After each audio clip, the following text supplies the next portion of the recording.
Hey everyone, welcome to the Them Before Us podcast. I'm your host, Jenn. I'm the training director at Them Before Us. And because we're in our and not or campaign between Mother's and Father's Day, highlighting the importance of both mom and dad in the life of a child, we have a special guest joining us. EksAyn Anderson is an author, international keynote speaker, and the founder of the Dadfluence movement. EksAyn has spent years studying the psychology of influence and communication in business. Now he's on a mission to bring those life-changing skills to the most important area of all, the family. Through Dadfluence, EksAyn is helping fathers become proactive, present, and powerful leaders in their children's lives. And his passion aligns beautifully with our mission at Them Before Us, putting the needs and rights of children front and center, especially in the context of the family. And we're so glad to welcome you to our show. And you said people can call you X. Is that right? That's right. I've got this funny first name, Jennifer. It's EksAyn, but yeah, everyone calls me X, including my wife. And I always joke around, it's probably not a good thing if your wife calls you X. I'm my wife's X, and we're married happily most of the time. Well, thanks so much for joining us today. Thank you, Jennifer. Well, we love to start out just by listening to your kind of background, your story, what things in your family of origin and your career and experience or education brought you to where you are today. Well, this is a great question. Thank you, Jennifer. Let me tell you a story. When I was young, I used to like to draw these trees, these detailed trees, and I draw every leaf, every like vein in the leaf. You can imagine a tree with every branch and twig on it. It was very detailed. I went to school later and saw how the other children drew trees, and this is how they drew trees. They drew it with two sticks and a poofy cloud on top. You might remember. Well, when I saw how the other children drew trees, I stopped drawing them the way I used to, and I started drawing them the way the other children did. And I found out later that when my mom saw this, she cried because I'd kind of stopped drawing these detailed trees and kind of fit in. Well, fast forward a couple of years later, I was at a Little League game, and you know, Jennifer, I'm not that great at Little League. I had one bunt the entire season, but I'm not here to tell you how good I was or bad I was at Little League. There was something significant that happened after this game.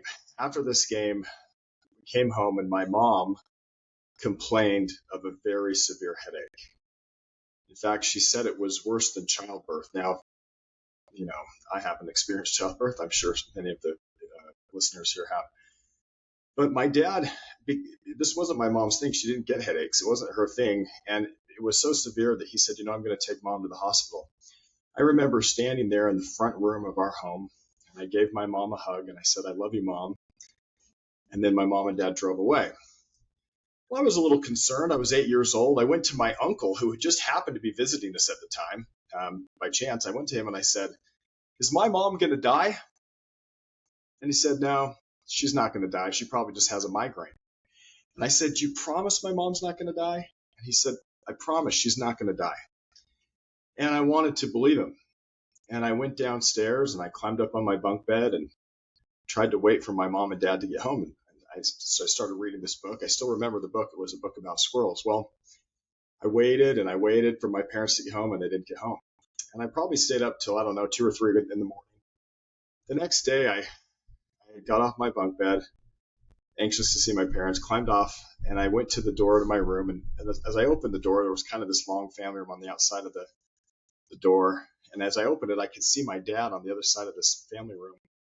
But something was different, Jennifer. My mom was not there. Instead, there was a neighbor and another neighbor and a friend and another neighbor. It seemed like half the neighborhood was at our home. And as I walked closer, I could see that my dad had been crying. He had tears on his cheeks. And as I walked even closer, my dad, Jennifer, kind of gathered the children together, and he was trying not to cry. He wasn't doing a very good job. But through his tears, he said, words I'll never forget. He said, I think our mom is going to leave us. Now I started putting two and two together. I went into a panic and I said, Dad, we got to do something. We got to do something. What can we do to save mom? What had happened is my mom had suffered a cerebral hemorrhage. She was now brain dead, on a life support system. And I remember being at the hospital seeing my mom on this life support system. She had tubes coming out of her nose, and I was scared. Jennifer, there was nothing they could do. She was brain dead, and at some point they decided they needed to take her off the life support. And when they did, I remember that my mom kind of crinkled up and turned bluish. And I remember Jennifer wanting to give her a kiss. I was afraid to, so I went and kissed the air next to her face and we walked out. Well, I got to tell you, my mom died that day. And as an 8-year-old boy, I watched my mom die. And here's my question for you, and my question for any listeners today is, how do you think I draw trees now? I got to tell you, I draw them the way my mom would want me to. And I got to tell you, even right now, I'm sharing my heart with you. I'm sharing my heart with the listeners to this episode. Figuratively, right now, I'm drawing trees the way I see them by sharing my heart with you.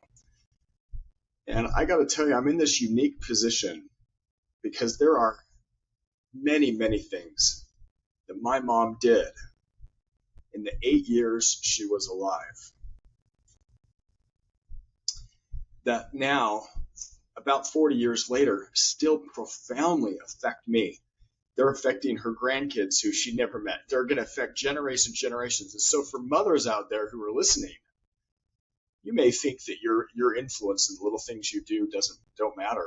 And I'm here to tell you, they absolutely will have more effect than you can possibly imagine. And I'm in a unique position to say that.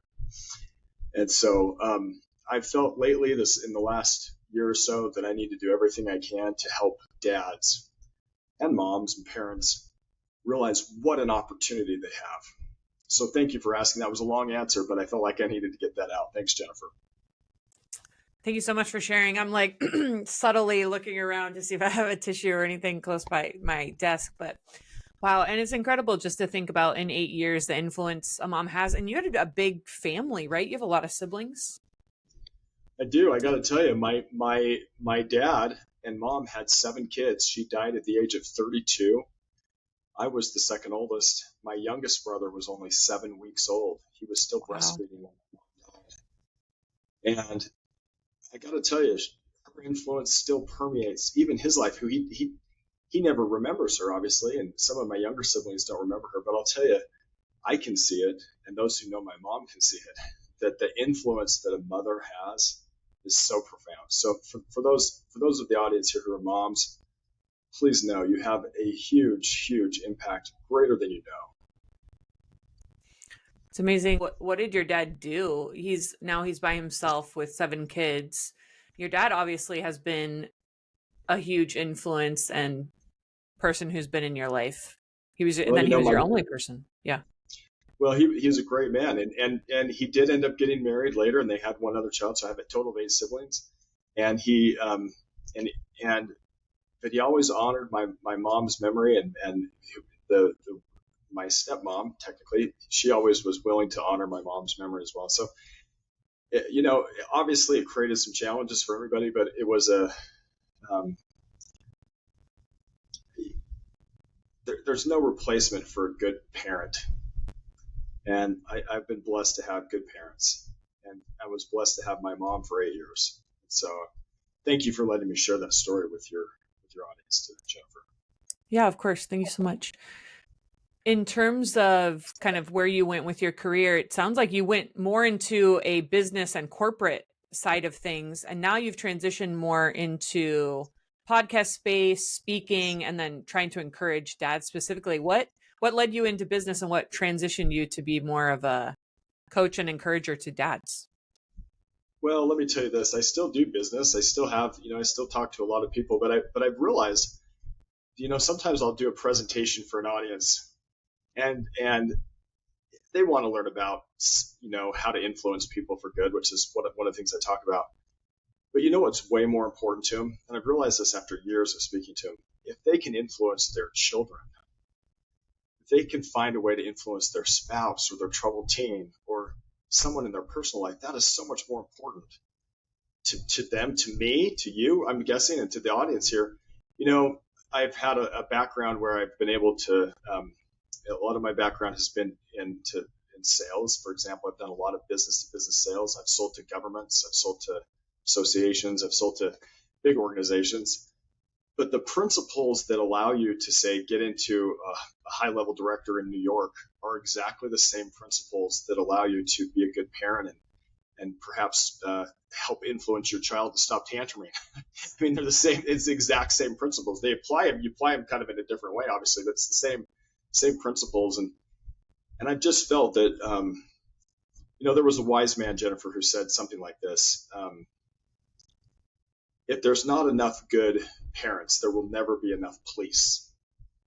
If there's not enough good parents, there will never be enough prisons. I mean, we can pretend that social programs can somehow fix things.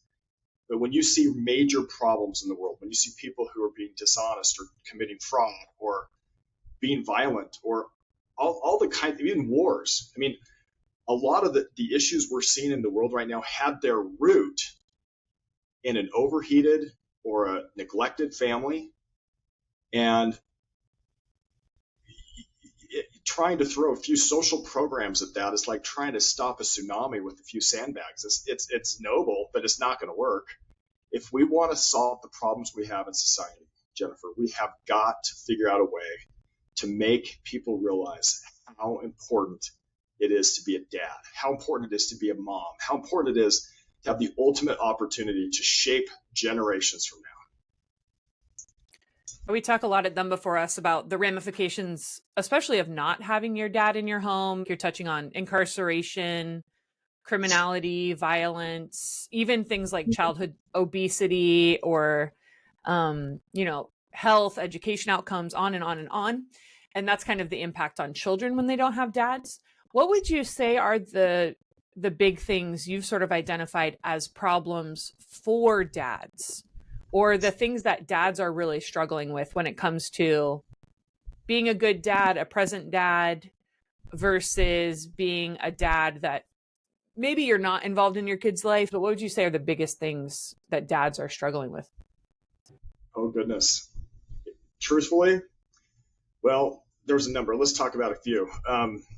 I think that the same things that a lot of our kids struggle with, just being present, like having a device, you get home, but then you're not really there because you're scrolling through news, you're scrolling through emails or something that's just not as important. And your child's there asking for attention, and they're growing up, and you're trading that ability to influence them for a few dopamine hits with clicks on your social media. Truthfully, I think a lot of dads, if you're asking sincerely, are struggling with a porn addiction. I think that is a huge thing where dads feel bad about accessing pornography, and because of that, they're more angry, they're more mad at themselves. Here's the truth, Jennifer. When we're not true to our conscience, we're at war with ourselves. And rather than fixing the problem, which is, I have to go in and change me, which is difficult, especially when you're addicted to something.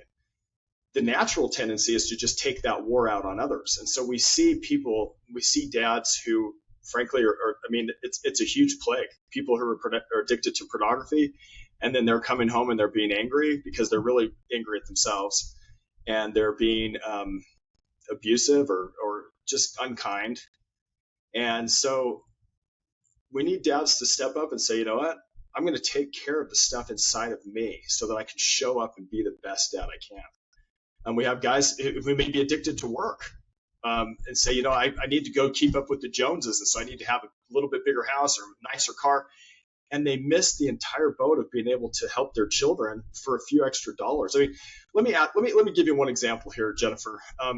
I've asked people, and I'll ask the viewers, any of your listeners here, do you know what your great-great-grandparents did for a living? So this is your grandparents' grandparents. And you kind of nodded, maybe no. Most people can't tell you. Sometimes I get somebody who can say, oh, yeah, they'll name one, maybe even two. But remember, you had 8 great-great-grandfathers and 8 great-great-grandmothers. So you had 16 of them.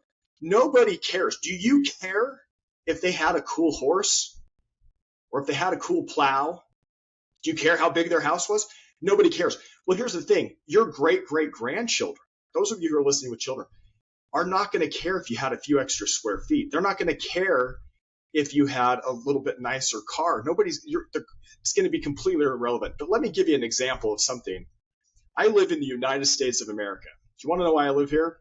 Because I have ancestors who made a family decision many, many years ago, in some situations, centuries, where they said, we're going to get on a boat and come to the United States. Well, now I'm here.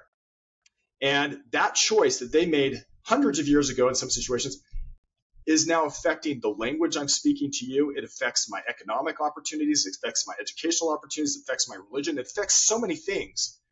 But whether they had a cool horse or a cool plow or a few extra square feet at their house doesn't matter at all to me. And that's an obvious one because it's geographic, but just as obvious, just not as obvious, but just as real is, were they angry? Were they checked in? Were they checked out? Were they drunk? Were they kind?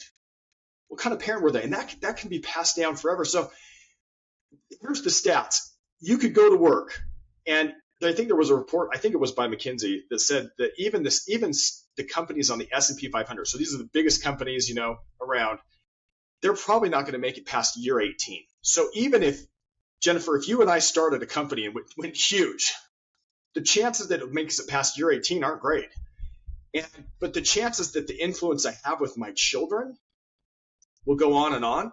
So we need, as dads, as moms, let's get our priorities straight. Let's realize that being a parent is the ultimate career. And then we have these little sub-careers to help us provide for our family. As a dad, I have it like a kind of a sub-career. But my real career is being a husband and a father.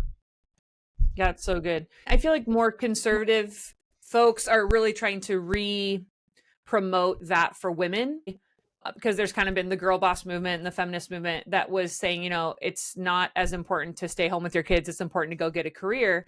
Katie with Them For Us likes to say, you can do it all, but you can't do it all at once. You can't go be a partner in a law firm for 80 hours a week and be present and be with your kids all the time. And so I think that's very important for women to consider. But you're saying too, it's really important for dads to consider, even though men might more often be that primary breadwinner and be working more outside the home, to consider that your sub career, and that's to help you do the real thing of raising human beings, of formation for human beings. I think is such a great thing to consider. So yeah, we talked about porn addiction, being addicted to work. And I think too, men are really facing the pressures, like you're saying, of trying to have it all at once too. Yeah, you need to get a bigger house and have more rooms and have nice cars. And are your kids wearing the certain things? And they're feeling maybe squished by those pressures versus feeling like they have the tools and the bandwidth to really invest in their family and their kids. So I think you have a class or a series, 7 videos or sessions. And I know you don't want to give us all the proprietary information, but what are some of the things if dads are looking for resources that they could be doing that can help them improve in this way? Well, here's the thing. I'm on a movement here, Jennifer. So I'm happy to give this. At dadfluence.org is where I have it. It's a 7-week system. For anybody listening to this, you can get it for free if when you check out, you just put in the code word family, FAMILY. And it has what I think are some of the best things you can do to try to prevent problems. A lot of dads, a lot of moms, they wait until there's a crisis. My kid's doing drugs, or my kid's gonna commit suicide, or something huge has to happen for sometimes people to wake up. And what this is designed to do is to try to influence your children way before there's any problems. How do we make it so that we have a great family life? And so, this isn't about making money. This is about trying to. Let me tell you this, Jennifer. I talked to a policeman recently, and he said 90%. So this is my unscientific survey, but I'm going to tell you this. This one policeman said 90% of the people he's taking to jail don't have dads in the home. There's something about a dad being there, who can firmly but kindly say, we need to treat people with respect. How do we treat our sister? How do we treat our brother? Why is it important to be honest? Let's talk about the golden rule. How do we handle it when we're angry?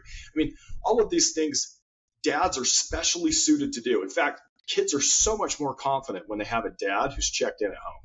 There's something about a dad who can say, you got this. And then the kid hears that confident voice in their head. My dad thinks I've got it. I must be okay. you know? And so please, dads, any dads who are listening or moms who are listening, you want to elbow your dad, your husband or somebody you know who's a dad, let them know what a great opportunity. I'd be happy to talk to any of them. And again, you can give them that dadfluence.org course, use the code word family, and they could get that 7-week system for free. That's awesome. Yeah. Thanks so much for sharing that.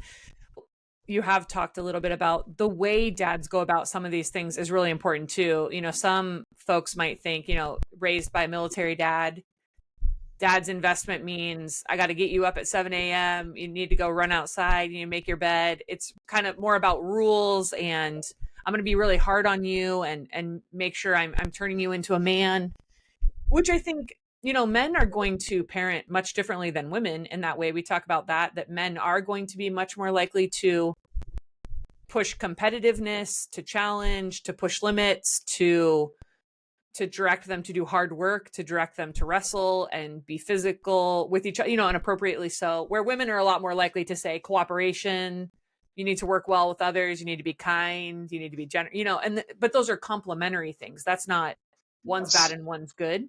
But men can go about some of those things in less helpful ways or more helpful ways. Can you talk about that a little bit? Absolutely. Absolutely. So you're absolutely right that dads and moms bring different things to the table. And isn't that a great thing? Let me give you one of the things that dads are specially suited for. So let's say that your child falls down and skins their knee, okay? If the way a parent reacts, whether it's a mom or a dad, is really important to these little things. Like, for example, if they fall down and skin their knee, and the parent says, "Oh my goodness, I can't believe this, you skinned your knee," you know, and they get really intense and kind of panicky, and we got to get you home and get some Neosporin and get a Band-Aid, and they get panicky. What the unspoken message to that child is, you're fragile. Did you hear that? And then when they skin their knee and the parent is not there, they might freak out because they heard the parent freak out. On the other hand, if you have a confident parent, and dads are generally pretty good at this, to say, you know what, it looks like you skinned your knee. I've skinned my knee, and you know it's going to hurt for a while, but you're going to be okay. And you say it in a confident, good way. It's not like you're being insensitive, but what you're trying to do is embed that voice in their head so that when they skin their knee and you're not there, they're like, my dad said I'm going to be okay, and they can almost hear that voice in their head. And they say, I'm going to be okay. Let me give you one more example. I had a 5-year-old daughter, Jennifer, who came to me. And I live in the Rocky Mountain area, okay? And very near where I live, there's a mountain that's 11,700 feet tall. So 11,700 feet. And I like to hike this mountain sometimes. And my 5-year-old daughter came to me years ago, and she said, "Hey, Dad, I want to hike this mountain with you." She's 5, okay? By the way, this is a 15-mile round trip. You go almost 5,000 feet. It's a big hike, okay? And I could have said, you know what? You're too young. Sorry, you're 5 years old. Can't do it. But instead of that, you know, and by the way, I haven't always handled things great all the time. But at this one point, luckily, I think I did handle this a little bit better than I could have. I just, well, are you sure you really want to do this? And she said, I'm sure. I said, well, we got to start hiking early in the morning. We've got to hike all day. What's going to happen when your feet start to hurt? Because they might start to hurt. She said, well, I'll just take a rest and we'll keep hiking. I said, well, if you really want to try it, let's try it. Well, I got to tell you, Jennifer, we got on that mountain and she made it to the top. And you have never seen so many people on the trail giving her high five, saying, good job, good job. And when she got to the top of this mountain on this summit at 11,700 feet, there were a group of people there who stood up and gave her this standing ovation. Now, it wasn't about that. What it really was is when she got down the mountain, she had this confidence in her, like, I can do hard things. Do you see what I'm saying? That ability to take, like, let your kids kind of lead, but as a dad with confidence. I mean, I'm not going to let her hike that mountain by herself. And I'm not going to do something that's dangerous because my job is to protect her, right? But to hike it with her, the real thing I was trying to say, okay, you can do this. And now she knows deep in her soul that she can do hard things. And her feet did hurt and she did have to rest. And she even had blisters at the end. And that was okay. Well, that kind of thing that I'm just talking about is something that a dad is uniquely positioned to help their kids be confident, to help their kids have this I can do it attitude And so, like, take advantage of those opportunities. Like, let your kids do stuff that's hard. And I think dads are, frankly, a little more suited to do that. I'm not trying to say women couldn't do that. One last story on that same line. I had my kids ask me, they said, hey, Dad, we want to sleep in the backyard. And here's the problem, Jennifer. It was December. It was 20 degrees at night, okay?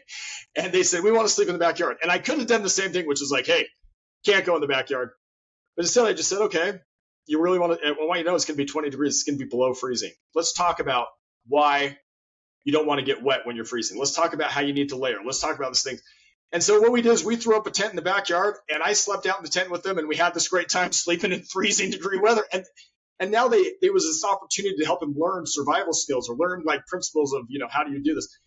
But I think those kind of opportunities are popping up all the time, which is why we need to be checked in. We need to be off our phones. We need to be learning that the way we react to little things, Jennifer, it can make our children super more successful or less based on those reactions. So let's be checked in as dads.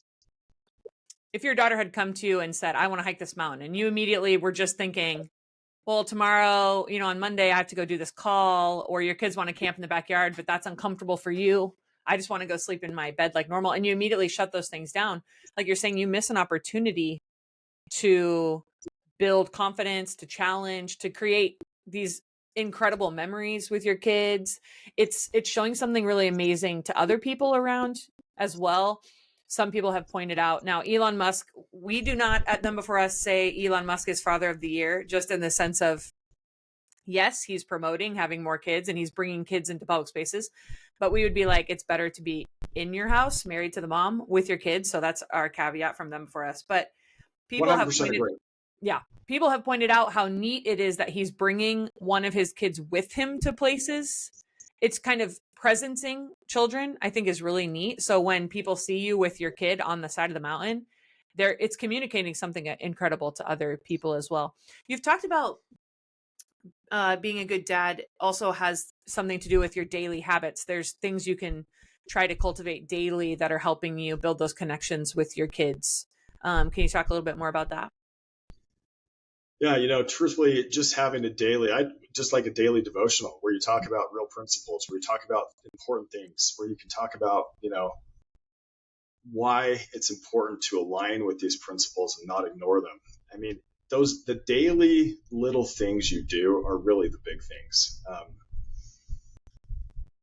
It's, if people think if you take some big trip or you do some big thing, that's not where the magic is. The magic is the little tiny daily things. And that's where you get the really big gains. And so like one of the things we do is we every day we sit down for probably 20, 30 minutes or more or less, a little bit somewhere in there. And we talk about things that are really, really important. That's really good. Kind of our final thought. If someone's listening to this and their dad, maybe their kids are a little bit older, teenagers, and they're going through the teen angst, or they have a newborn and they're scared, what advice would you give to dads that think they've sort of missed the boat? I don't know how to start. Or maybe dads, hey, this is brand new and I don't know what to, when it's a little baby, maybe you're obviously not taking them on a 11-mile hike, maybe right away. Well, you're carrying them if you are, but yeah, for dads that think it's like too late, how do I start? And then new dads, what are kind of your pieces of advice for them?